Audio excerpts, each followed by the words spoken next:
welcome to Gulfstream today, and welcome to beautiful Gulfstream Park. Ron Nicoletti, along with Acacia Courtney, and we have a fun day ahead of us. We have 8 races on tap. Want to remind everybody, had a little bit of rain yesterday, so we're starting the day with both a good main track and a good turf course, and certainly if it stays nice and toasty like it is right now, the main track, I would imagine, will dry out, but we'll keep you abreast of that all throughout the afternoon. And not only that, Acacia, 3 different carryovers this afternoon. Yes, we have the late pick 5, super high 5, and the rainbow 6, so a lot of exciting action to get on in today. And don't forget, hopefully you did your homework for the carryovers today, but you better be doing your homework for tomorrow, because you will have another chance to beat the expert. He's going to try with those fists, but you better put them up.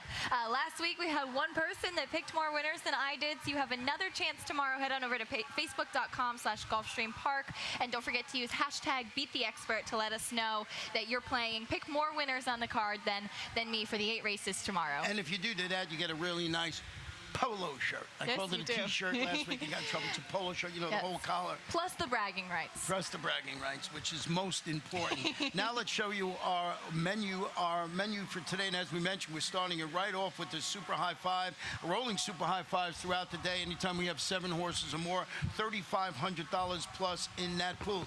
It is an 8-race card, so the Rainbow 6 is going to start in race number 3 today. We also got the early pick 5. How could I forget? Acacia will show you a ticket there. I was so interested in the Rainbow 6 starting in race number 3 today, approaching $7,000 in that pool. But here's the one that the people are going to be betting, and that is the late pick 5. And I know you'll have a ticket here. This one is starting in race number 4, and it has $29,000 plus. And every time we have a carryover in the pick 5, because it's such a great bet, 50-cent wager, I'm guaranteeing there's going to be well over $100,000 in it, and that's the last 5 races on the card. So that is the wagering menu, and as we mentioned at the top of the show, we got that good turf, that good main track, and we'll keep you abreast of that situation, like I said. And let's get right to the first 1 mile on the turf. Claim is fillies and mares 3 and up.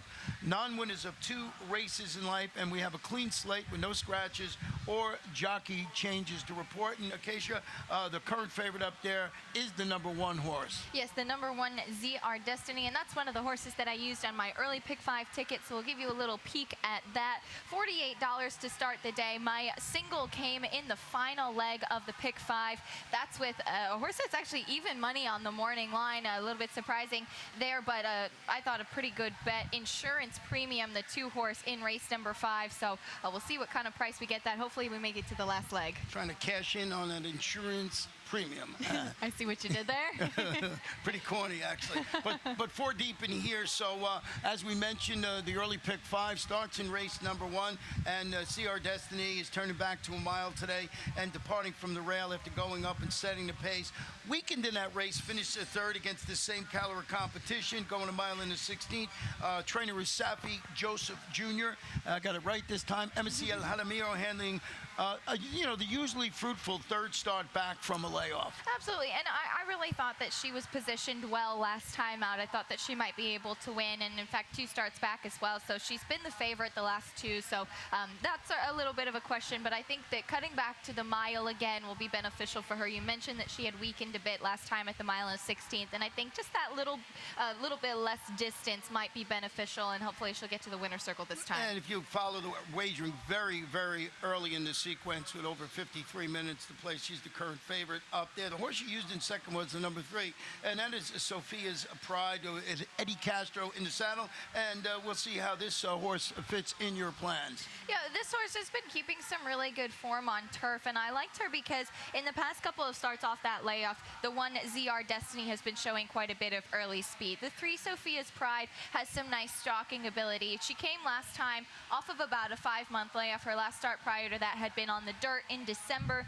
moved back over to the turf, ran against similar company last time out and finished 3rd. That was behind ZR Destiny, but I thought that she ran pretty well and considering the remainder of the field there. And again, she has that good form on turf and that stalking ability. Well, we're in agreement with a top pick, but it ends right there. I went with the number 5, Infiltrata, in second. This one moved to the Henry Collazo barn via the claim. Debuts on the turf after drawing off to defeat $10,000 maidens, going a mile on the dirt. Won that race by 12.5 lengths. It's a 4-year-old daughter of All-American.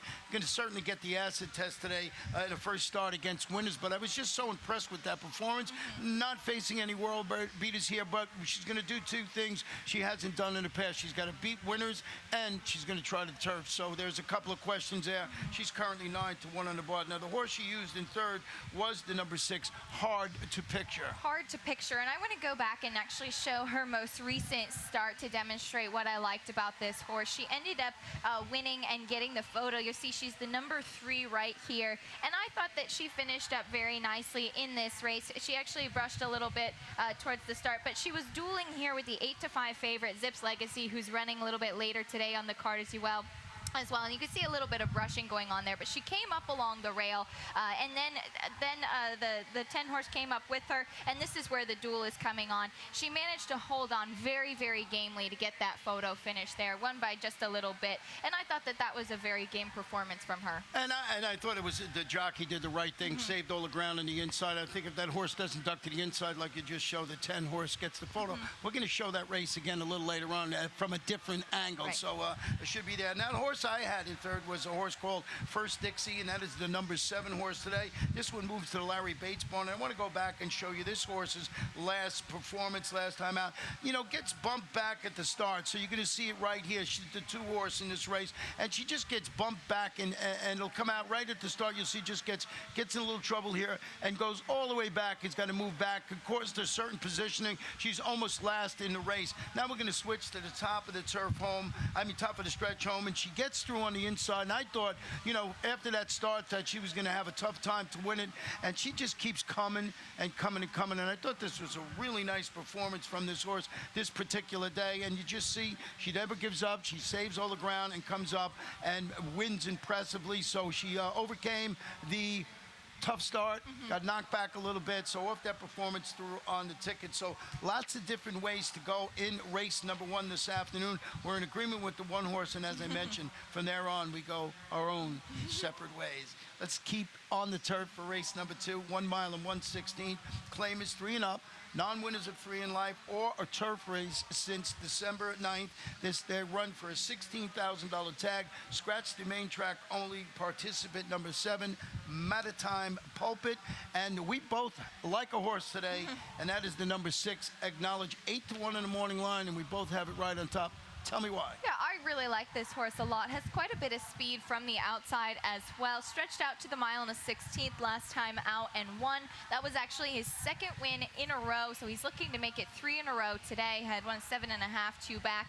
And both of his most recent starts have been ahead of next out winners. 2 back finished ahead of our friend Pasta Giovanni, and last time out finished ahead of Amazon King, who's the 5 horse here, who also won his most recent start. Actually, every horse in this field has been a winner of his most recent start. So I think that you have to look at the way that the race has set up. I really like especially that Acknowledge's most recent win was at the mile and 16th distance. And if you look at that performance 2 starts back, the horse that was third in that race, Weezer Gone Gray, happened to come back yesterday and score at $101 in our final race of the afternoon. So this horse been keeping some good company with winners, and I like Acknowledge for the same reasons you mentioned in case you're on there. We both went with the 3 in second, Quite the Issue, who's the morning line favorite, I believe, in here. This one is stepping up and stretching out after that hard-fought victory as the odds-on choice. That was against 16,000, 2 lifetime claimers going 7.5 furlongs. Giuseppe Sadernia has Edwin Castro named to ride. So Edwin Castro will be in the saddle today. Don't get it confused with Eddie Castro. Right. And they're both good riders, don't get me wrong. Absolutely. Just want to make sure you know who's up there. I agree with Quite the Issue. Held firm in the duel last time out and finished again ahead of a next out winner. That was None Tonight, who was in third. The question mark for me with Quite the Issue is that he is 0 for 5 at the distance. He's stepping out again. That most recent victory was at the 7.5, and he's kept some decent form at a couple of thirds at the mile and 16th. But I think that he could be one to finish in the money. I'm not sure about win. Well, Mr. Money Pants is my third pick in here. Love that name. He's stretching out to a mile in the 16th. Had 6 previous races at this distance with a win in the second. He rallied from way back. He was about 14 lengths off the pace to defeat 12-5, 2 lifetime claimers going a mile. he should be running best of all in the latter stage of the race, but he always needs that pace scenario to make him fit. And yeah, you close it out with the number 5, and that is Amazon King. I used the number 1 Mr. Money Pants on my early pick 5 ticket. I thought that he would be the big closer, but as you said, he's really pace dependent, and I wasn't sure how fast the pace was going to actually go in this race. So I picked a horse who is tried and tested with some early speed, and that's the number 5, Amazon King. He's coming back in just 7 days after a tough victory last time out. But again, he finished just behind Acknowledged, 2 back. That was at the mile and the 16th. He set the pace that day, and he was able to hold on for a smaller piece. Well, let's take a short break, and we will be back to show you the Rainbow 6, or my Rainbow 6 ticket, in just a few moments.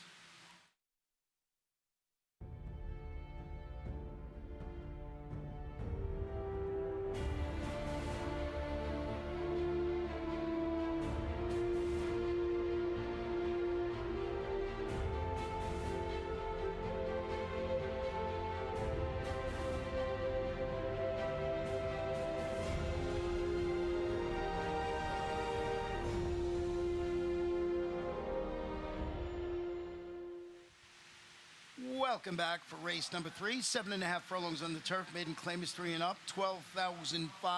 We're going to have 8 runners to start the Rainbow 6, and this is a second of our carryovers of the day, and this one approaching $7,000. They hit it the other day. $307,000. So let's take a look at my Rainbow 6 ticket in here. And you see I went 3 deep in here. 4, 5, 8, 2, 2, 2, 2 and 4 in the end for $38.40. Stuck on 2 horses in every race there for a while, but I wanted to get out of it today, and I thought this race was very competitive, so I went 3 deep in here, and my top pick in the race was the 4, Traffic Express. And Traffic Express, a 2-to-1 on the morning line, is cutting back to 7.5 furlongs.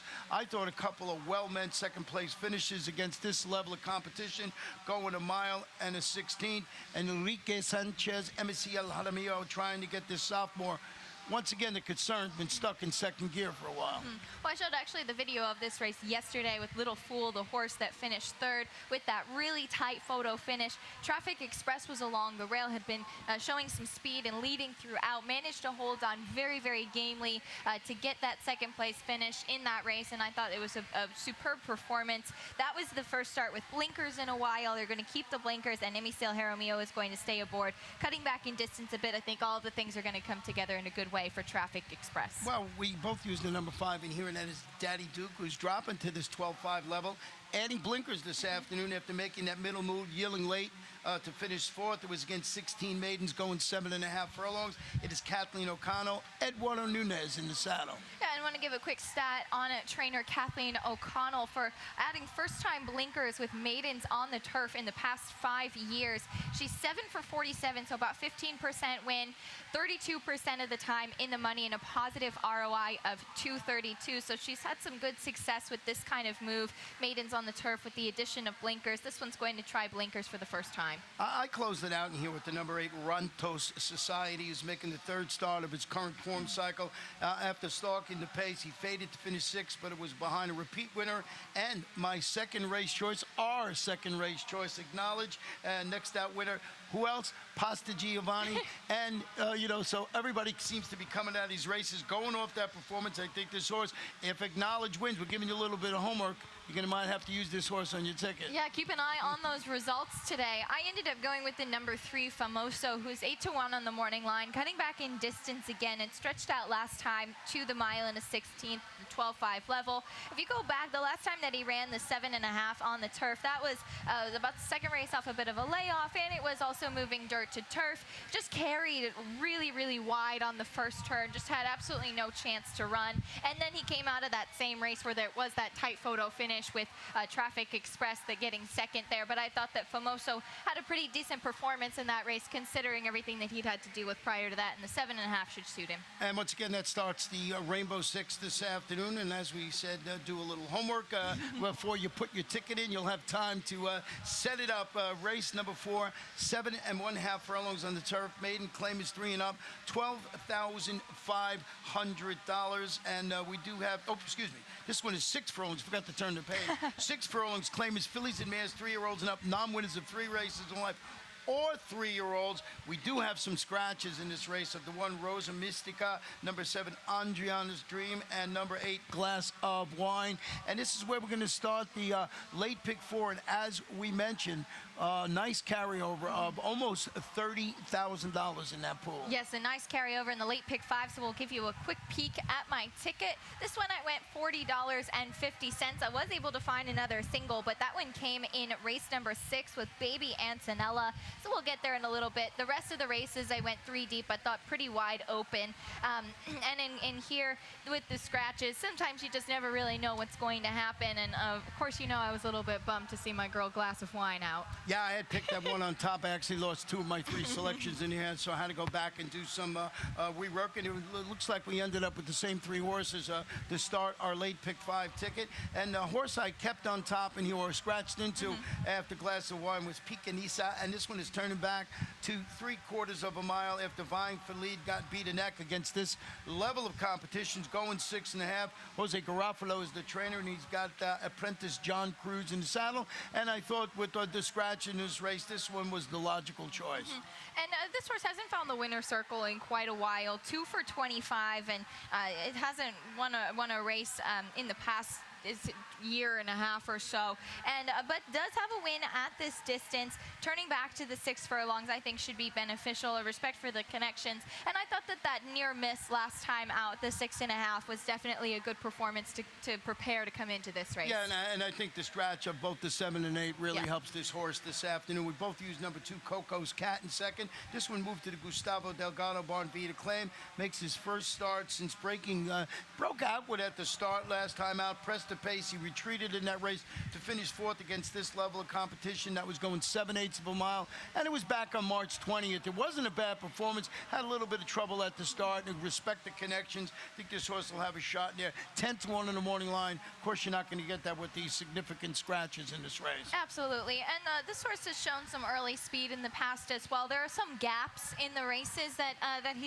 she's run. You know, a couple back at second start, and then took a 9-month layoff, and then had a 2.5-month layoff, and so now this is the 3rd start consistently back, and I think leaves room for consistent improvement as well. And then, as you said, first off the clay, moving over into the Delgado barn. Number 4 Pathos, or Pathos, I think. Pathos is dropping to the $6,250 level after a couple of poor showings. Those were against $16,000 optional claimers. But if you look back, the last time the start of Successful Appeal faced this caliber competition, she was second in a 6,252 lifetime claimer, and followed that up with a 12-5 lifetime victory, and that was on a sealed, sloppy track. And as we mentioned, we got some moisture in the track this afternoon. We'll see what the track condition is at race number 4, but this horse, I think, has a good shot to run well in here. 4-1 on the morning line. Absolutely, and I think that drop is really the key, and this is the spot where she's definitely going to be a bit more comfortable and be able to do the type of running that she's capable of. Well, let's flip the page.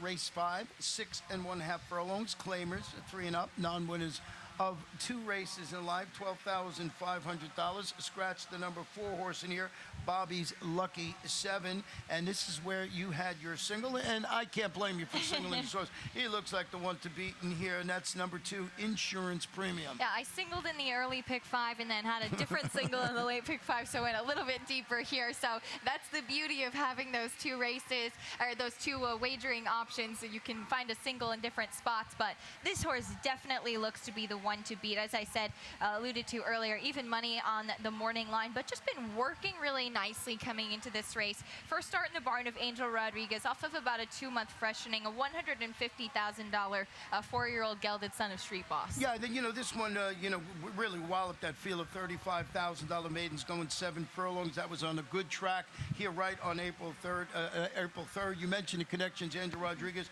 and more importantly, I think the owner, Frank Calabrese, usually spots his horses. He likes to win. This is a $150,000 gelded son of Street Boss, training sharply, and I think they're not stepping this horse way up. You would think off their performance they would have grander ideas, but this is a good spot for the horse, and I can understand the even money. I agree, and Matt Rispoli is going to be aboard. You talked about yesterday the success that these kind of connections have, trainer and owner and jockey combination, so certainly something else to keep in mind on this horse. Yeah, they've been doing exceptionally well. And we both use, we're in exact agreement here with the number 6 or Osorno in second. Yes, and I want to go back and show the last race for Osorno. That was back on May 5th. And just give a little bit of a peek. He's the gray horse there, so he's very easy to spot. Number 4 with the yellow saddle towel. Squeezed back at the start. You'll see some horses just kind of drift a little bit. There was a DQ that happened later on. This is where he gets squeezed back. Normally was much more forwardly placed, so he's just totally shut out here and has no place to go. You see the jockey was Tyler Gaffleone that day, trying to check behind him and find a spot for this horse to actually have some clear running room.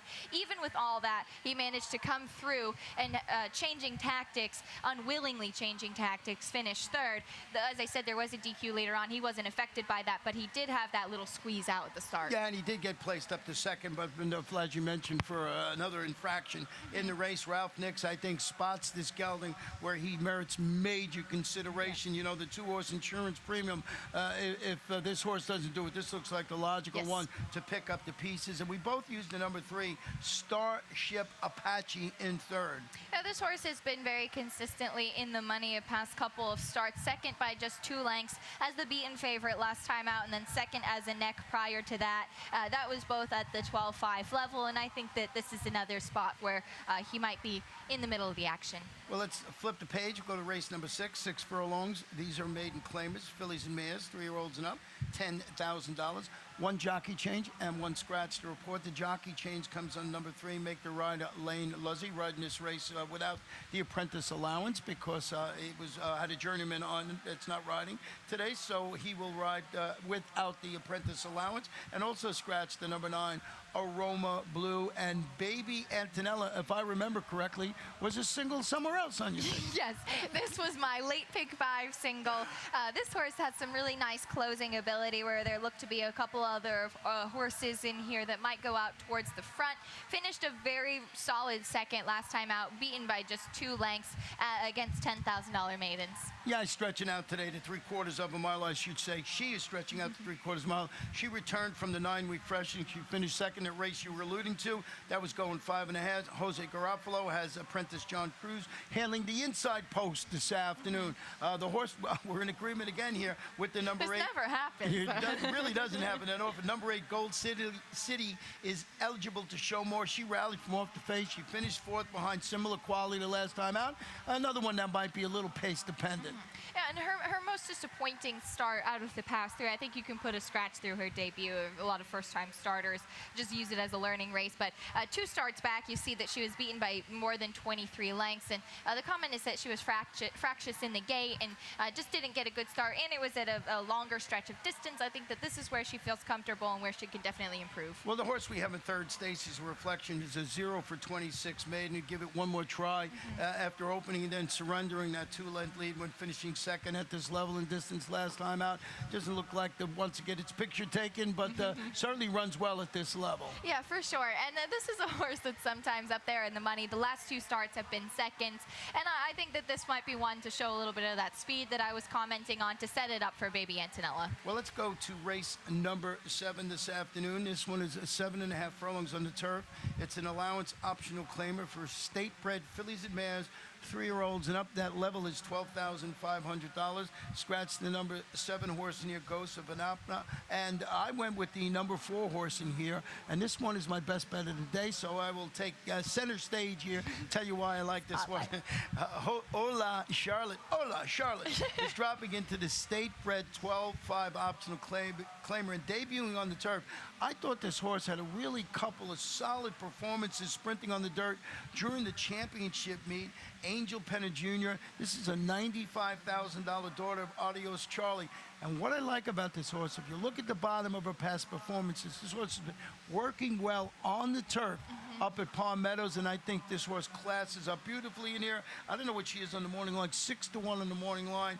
It's got to prove she can run on the turf, but I just thought the company she was keeping in at the championship meet, I put her on top in here. But I could also understand having the other Charlotte on top of your ticket, and that's the 2 Storm and Charlotte. Yes, I remember I was talking with our track announcer, Pete Aiello, this morning, and Storm and Charlotte had been a horse that I had big hopes for last time out. Ended up being second, beaten by 2 1/4 2 1/4 lengths by very few details, but she really dug in for second. I thought it was a very strong performance. That was after dropping into $30,000 claimers against $50,000 optional claimers prior to that. So a drop last time. I think it's a pretty lateral move, a little bit of a drop this time as well, but has some consistency, has some early speed. We'll show some more speed from closer to the rail as well. But I agree, there's a lot to like about the other Charlotte, Ola Charlotte. The turf is a question mark. That's the question mark. And Storm and Charlotte, that race last time out, 7.5 furlongs, same distance on a good turf course, and that's what she'll be dealing with today. We both used the number 3 Belladini.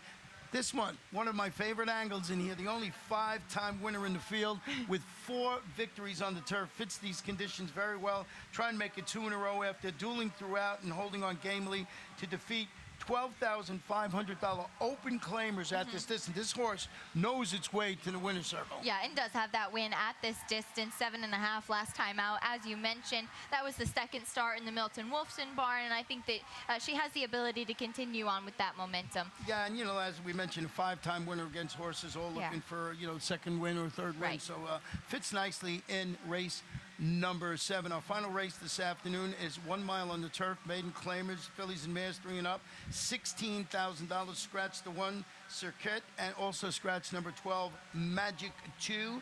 And we're going to go back and show you that performance that we showed you a little early with the number 11 Zips Legacy last time out, and that was that race over there. And there's Zips Legacy, and I just thought Zips Legacy, we're going to start it off here. So going into the first turn, gets in some trouble, which we didn't show in that earlier race, gets in some trouble and actually gets pushed out wide by the 5-horse here. So it gets carried out wide. Then we're going to switch to the stretch. And here's what key, the horse you picked earlier. The 3-horse goes to the inside and saves all the ground. This one came outside, and I think that's what, course this horse to victory last time out. So got carried out on the first turn, just gets nipped at the wire.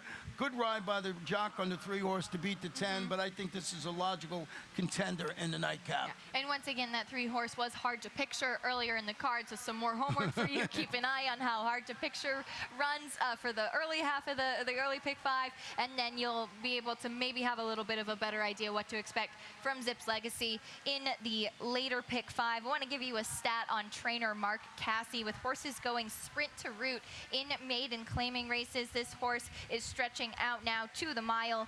12 for 50, about 24% win, but 54% of the time in the money. We talk so often about how frequently and heavily betted Mark Cassie's horses are, so to have a positive ROI of 242 with this kind of move, I thought was pretty notable. Yeah, it looks like a logical contender. She looks like a logical contender in the nightcap. That's number 11, Zips Legacy. We both went to the horse to the inside of that one, Bold Char in second. Dropping to this level today. First start since facing $35,000 and $50,000 maidens on the Gulfstream Park West Turf. That was last fall. David Forks, Cornelio Velasquez, named on this daughter of General Quarters, dropping down, but coming off the layoff, so there is some questions. Absolutely. Coming off about a 7-month layoff, that last start was back on November 13, as you mentioned, in Gulfstream Park West. It was a 1 1/16 miles, so she'll cut back again to the mile, and I think that the drop off the layoff will certainly be a good spot for her to have her come back. You closed it out with the number 5, Proud Mary Strikes. I did. I was impressed by Proud Mary Strikes' performance last time out. Was second by just a nose, just missed behind First Dixie, another horse that we talked about. That was 7.5 on the turf against 12-5 claimer, so she's stepping up slightly. But again, that was her first start on the turf after 2 dirt starts, and I thought it was a very good turf debut. Number 6, Salsa Queen, is stretching out after breaking from a tough post last time out. It was post 11, tracked the pace 5 wide, and finished third behind aforementioned Zips Legacy, going 7.5 furlongs last time out. I think this horse breaks from a slightly improved post today, can carve out a nice stalking, or maybe be on the lead or near the lead in this race and grab a share. Yeah, and that was a little bit of a hunch play for us last time out with Salsa Queen, so we'll see if Salsa Queen can salsa her way to the winner's circle and start number 25. Well, good luck with all your selections on today's cards. It's going to be a lot of fun. Don't forget those great carryovers we have throughout the afternoon, and especially that one in the late pick 5 approaching $30,000 just to start. It's going to be over 100, I'm guaranteeing that. Predictions by Ron Nicoletti, and don't forget to do your homework for Beat the Expert tomorrow. What do I love about horse racing?